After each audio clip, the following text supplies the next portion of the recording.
नमस्कार, आप देख रहे हैं यूथ ऑफ बिहार न्यूज़। आज के समय में, आज के परिदृश्य में जो बिहार की जो स्थिति है और बिहार में जो बदलाव है, उस बदलाव का जो बिगुल फूँके हुए हैं आदरणीय प्रशांत किशोर जी। और प्रशांत किशोर जी के एक महत्वपूर्ण बिहार लेवल के कार्यकारी अध्यक्ष टीम में जो इनका जो एक योगदान है, वो है 41 निर्मली विधानसभा से मीनू कुशवाहा जी। और हमारे साथ आज मीनू कुशवाहा जी का एक खास पॉडकास्ट इंटरव्यू प्रोग्राम है, जिसमें हम ज़मीन से जुड़े हुए और पार्टी जो ज़मीन से जुड़ के काम कर रही है, विगत कई वर्षों से काम कर रही है, उस पे आज इनसे खास बातचीत करते हैं। तो मीनू कुशवाहा जी, आपका हमारे youth of Bihar news channel में जो है सो स्वागत है। और सबसे पहले मैं ये आपसे जानना चाहूँगा कि आप इस बार विधानसभा चुनाव लड़ने को जा रही हैं। तो विधानसभा चुनाव लड़ने के लिए जो पार्टी की जो विचारधारा है, लगभग बिहार में सब कोई जानते हैं। आपकी क्या अपनी विचारधाराएँ हैं? मेरी विचारधारा है कि अभी जनसुराज में जुड़े हैं, तो जनसुराज की जो मुहिम है वो हर व्यक्तिगत रूप से लोगों को ज़रूरत है, और व्यक्तिगत रूप से सभी को मिल जाए तो परिवार का विकास होगा। और हमारे विधानसभा में इसलिए कि संभावित प्रत्याशी से हम आए हैं, और हम चाह रहे हैं कि ज़मीनी स्तर से लोगों से जुड़ें, उनकी समस्या को देखें, जानें, और उनको किस हद तक हम अपने आप उनका समस्या का समाधान कर सकते हैं, वो हम कोशिश करेंगे करने का। आप बाय प्रोफेशन एक डॉक्टर, आपके पति जी भी डॉक्टर, तो डॉक्टर होने के नाते आप क्या इस एरिया के लिए बेहतर से बेहतर, अगर विधानसभा जीत के आते हैं तो क्या बेहतर से बेहतर करना चाहेंगे? जो जनता मुझसे चाहेगी, जितना भी चाहेगी, उससे हम चाहेंगे कि 10% हम ज़्यादा करके दें, कि या तो वो मुफ्त में इलाज चाहें या किसी भी तरह की हेल्प चाहे, 24 घंटा हम लोग तैयार रहेंगे। जैसे कि हमारे यहाँ जो किसान भाई हैं या जो महिलाएं हैं, सब कोई किसान हैं, तो उनको लेके जो है सो ज़्यादातर होता है कि वो खेत में काम कर रही हैं। अभी मैं आपको बताऊं कि बसंतपुर मतलब कि जो है सो प्रखंड अंतर्गत किसी पंचायत में एक भाई साहब का जो है सो ऐसे पानी पटाने के लिए गए, ठंड लग गया, मर गए। उनको जो है सो किसी प्रकार का सुविधा उस प्रकार से नहीं मिल पाया। मतलब समय अगर उनको कुछ उपचार होता, प्राथमिक उपचार भी होता, तो वो चीज़ जो है सो वो कहीं ना कहीं जी जाते। बीरपुर की जो अस्पताल है, जो अनुमंडल अस्पताल है, उसकी मैं व्यवस्था बताऊं तो वहाँ पे ये हालचाल जो है सो आप जानते ही होइएगा कि वहाँ ऑक्सीजन नहीं होने के कारण एक लोग का जो है सो इसी बीच में 10 दिन पहले की मैं घटना कह रहा हूँ, ऑक्सीजन नहीं था, एक्सीडेंट होके गए थे। कहीं ना कहीं उनका सांस जो है ऑक्सीजन के माध्यम से बच सकता था। तो वो सब बेसिक चीज़ भी आजकल नहीं है। और कहीं ना कहीं मोदी जी कहते हैं कि हम स्वास्थ्य को लेके इतना कर दिए, हम प्राथमिक उपचार को लेके इतना कर दिया, आयुष्मान भारत से हम इतना कर दिए, जबकि यहाँ जनता को ऑक्सीजन भी नहीं मुहैया है। इस पे आप क्या कहना चाहेंगे?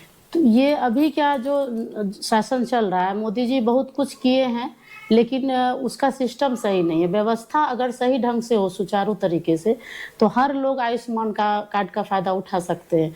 लेकिन वो फ़ायदा उठाने लायक नहीं है, बल्कि उससे अधिकारी लोग फ़ायदा उठा रहे हैं अभी। क्योंकि अगर कोई बाय चांस चले भी गए उस आयुष्मान कार्ड का फ़ायदा उठाने के लिए, तो उसमें क्या होता है, अगर उसकी खर्च हुई है 20 से 25 हज़ार, तो वो बिल बन के आता है 50 से 55 हज़ार।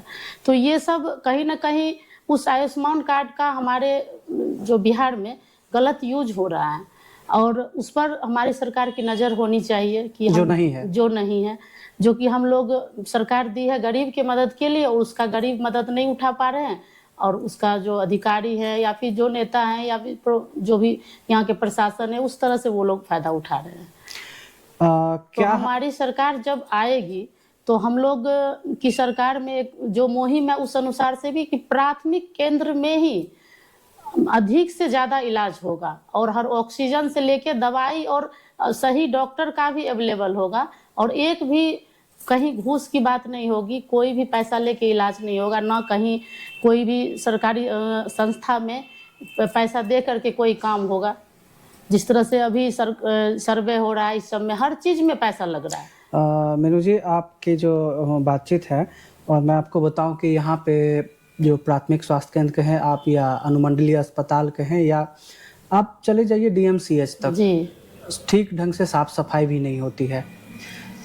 ठीक ढंग से अगर साफ सफाई की बात करें तो वो तक नहीं होती है, तो डॉक्टर कहाँ से रहेंगे और मानसिकता कहाँ से बदलेगा, इन सभी चीज़ों का जो है सो कहना मुश्किल है।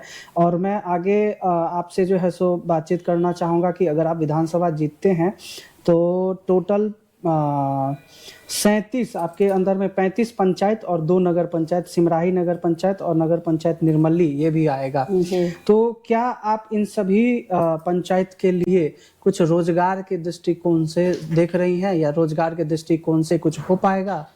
रोजगार हमारे व्यवस्था में ही, जनसुराज की व्यवस्था में 10 से 15,000 रुपये का रोजगार हर पंचायत तक हम लोग करेंगे अवेलेबल, कि जो लोग बिहार से बाहर जा रहे हैं, पलायन करते हैं रोजगार के लिए, उनको मजबूरी में रोजगार करने बिहार से बाहर नहीं, अपने ज़िले से भी बाहर हम लोग कोशिश करेंगे कि नहीं जाना पड़े।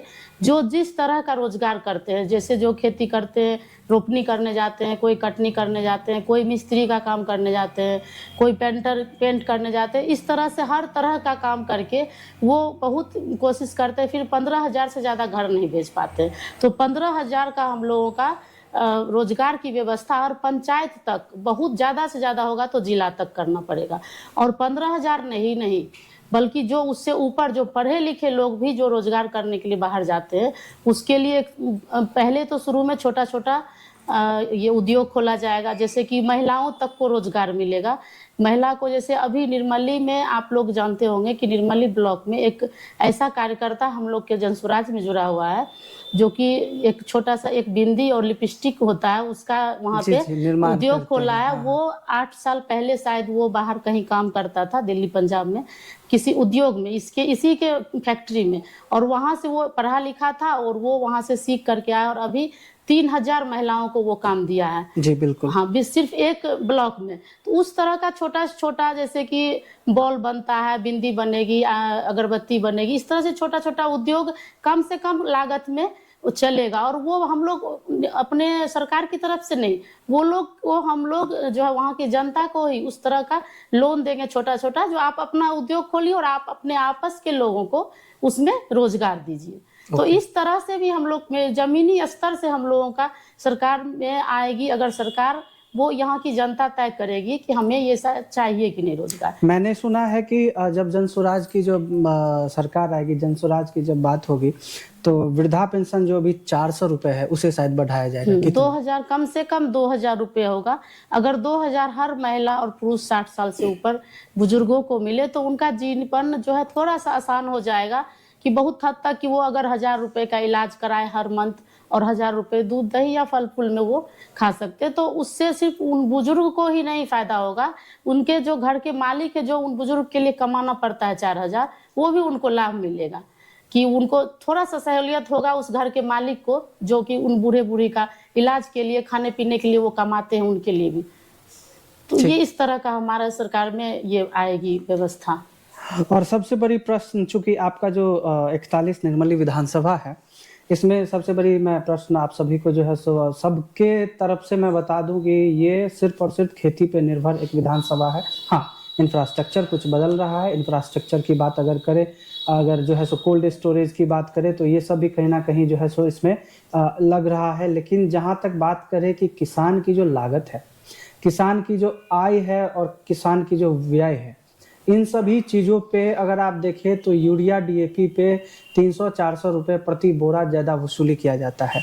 क्या इन सभी चीज़ों पे रोक लगाएगी सरकार, आपकी जो सरकार आएगी जनसुराज की? रोक ही नहीं, बल्कि इस व्यवस्था में ऐसा सुधार होगा कि लोगों को ये सुनना ही नहीं पड़ेगा कि मुझे ये नहीं मिला, यूरिया नहीं मिल रहा है, मुझे लाइन में लग रहा है, आधार कार्ड मांग रहा है, ये मांग रहा है। क्योंकि अभी से हम लोग जो सभी को एक तरह से जनसुराज की सदस्यता देने के माध्यम से उनका उम्र और उनका पंचायत, नगर, घर द्वार सबका जो डाटा हम लोग कलेक्ट कर रहे हैं, और उस कलेक्शन के दौरान हम लोग ये भी कर रहे हैं कि कौन किसान है, कितने इस क्षेत्र में किसान है, वो हम लोग का मुआयना हो रहा है एक तरह से। उस तरह से हम लोग पार्टी को जीतने से, हमारी सरकार आने से पहले ही हम लोग का ये सब सिस्टम, मतलब व्यवस्थित ढंग से, सब कुछ होगा। अभी से ही आप लोग व्यवस्थित ढंग से सभी चीजों को किसान वर्ग को जो भी नकदी फसल करेंगे किसान भाइयों को मैं बोलूं कि अभी हमारे बिहार में 60 से 80% किसान करते हैं किसानी। और उस किसान को मैं कहना चाहूँगी कि हमारी व्यवस्था जो सरकार आएगी तो उसमें किसान भाई को मुफ्त में मजदूर मिलेगा, इसलिए कि आप नकदी फसल कर सके। और अगर नकदी फसल करते हैं तो आप इतने अच्छे आप पैदावार होंगे और उनको आप जो है सेल करेंगे और आपके पास हर समय आप पूंजी रहेगी। और अगर पूंजी है तो आप अपना विकास अपने परिवार का कर सकते हैं। बहुत बहुत अच्छी जो है सो बात आपने कही, चूँकि ये एक पॉडकास्ट प्रोग्राम है और पॉडकास्ट प्रोग्राम हमने यूथ ऑफ बिहार न्यूज़ के माध्यम से एक नया मुहिम ही चलाया है जी। ताकि सभी लोग आराम से इन चीज़ों को समझ सके। तो आप खास किसानों को, किसान वर्ग के लोगों को यही कहना चाहेंगे कि ज़्यादा से ज़्यादा सदस्यता जी, जनस्वराज की सदस्यता लें और अपना सही बायोडाटा दें। जी। किसी भी दूसरे पार्टी पॉलिटिक्स के लोगों से डरे नहीं, ना संकुचन करें। आपके लिए ये पार्टी आई है जनसुराज, जनता का सुंदर राज बनाने, जिसमें आपका 60 से 80% यहाँ की योगदान है। और आप अगर मजबूत हो गए तो बिहार को मजबूत होने से कोई नहीं बचा सकता है। तो आज हमारे साथ बहुत सुंदर एक प्रोग्राम पॉडकास्ट का यूथ ऑफ बिहार न्यूज़ के माध्यम से आपने मीनू कुशवाहा जी को सुना। डॉक्टर मीनू कुशवाहा जी, क्षमा चाहता हूँ, ये डॉक्टर हैं और विधानसभा चुनाव जहाँ तक जो है सो मैंने इनको सुना, समझा, इनका वीडियो देखा, सभी चीज़ से मैं अवगत हूँ। कल परसों भी आप ट्रेन में आ रही थी तो एक वीडियो आपने बनाया था, सरायगढ़ के कुछ लोग थे, कुछ फारबिसगंज के लोग थे। मैंने सोचा कि तो अभी आपको कैसे ये लगता है कि मतलब हर लोगों से कनेक्ट जहाँ जाए, भले वो हमारे विधानसभा से हो चाहे ना हो, हर लोगों से बिहार के जुड़ना। हो, बिहार से बाहर के भी हो, क्योंकि बिहार से बाहर भी 60% लोग बिहारी ही हैं बाहर। तो कहीं भी जाओ, जनसुराज की बात करो, चर्चा करो, लोगों को पता तो चले। क्योंकि लोग इतने व्यस्त हैं आजकल अपने दुनिया में कि जो पार्टी पॉलिटिक्स से नहीं जुड़े तो उनको उतना मतलब नहीं रहता है कि चलो कर रहा है, अपना कर रहा है। क्योंकि अभी की जो पॉलिटिक्स है, जो अभी चल रहा है बिहार में, वो सही लोगों को उससे दूर रहने में अच्छा लगता है। बहुत बहुत धन्यवाद आपका जो है सो हमारे चैनल पे, और ऐसे ही हम कोशिश करेंगे कि आपके माध्यम से और हमारे चैनल के माध्यम से सभी लोगों तक ये बात पहुँचे। व्यवस्थाएं जो जनसुराज के माध्यम से बदलेगी और जो व्यवस्थाएं बदलने के क्रम में बहुत सारे युवाओं को अभी भी रोजगार जनसुराज के माध्यम से मिलते आ रहा है। तो इस चीज़ को मैं खुले विचार मंच से अपने न्यूज़ चैनल के माध्यम से आप सबको दिखा रहा हूं। और आप लोग भी हमारे वीडियो को ज़्यादा से ज़्यादा शेयर करें, लाइक करें, सब्सक्राइब करें और मीनू कुशवाहा जी को भी फॉलो करें। इनका जो है सो डिस्क्रिप्शन में मैं लिंक दे दूंगा, इनसे भी ज़रूर जुड़े। धन्यवाद।